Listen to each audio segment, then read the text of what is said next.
This movie tells a story about an English teacher with eating disorder who attempts to reconnect with his estranged teenage daughter.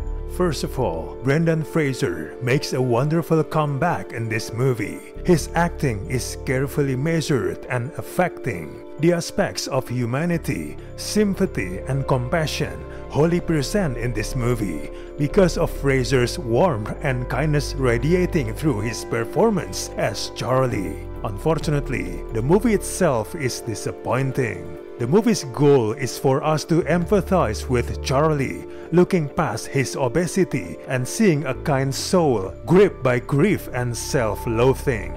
However, the movie also indulges in the sight of Charlie as an unnatural spectacle. It's basically a movie about Charlie's body. You are supposed to be feeling devastated from the first frame onward. Unfortunately, the movie doesn't extend compassion to a man caught in an emotional maelstrom, but turns obesity into a sideshow. The sound design, for example, is appallingly focused on obscene eating sounds, rendering a biological necessity disgusting in context of a fat person doing it.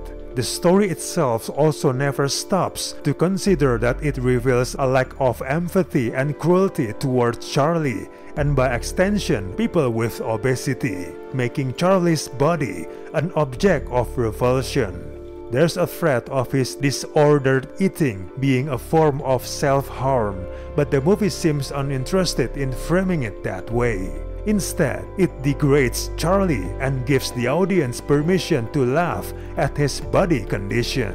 This overall approach is so against the hard work done by especially Brendan Fraser, as they feel really out of sync with each other. The pummeling, manipulative, and ultimately wrong nature of the filmmaking really betrays him. Single-setting films can definitely feel cinematic and bigger than the location due to well-written characters. Unfortunately, that's not the case here, as most of the characters arrive to make declarations instead. It doesn't feel organic or real, as the characters' interactions announce themselves loudly and with increasing frequency. Eventually, the movie fails to explore the idea of physical suffering and father and daughter pathos with anything resembling realism or restraint. It doesn't manage to unfold a series of heavy-handed metaphors in search of realistic dramatic shading as well. It's inorganic, gimmicky, manipulative, and its lessons are simplistic.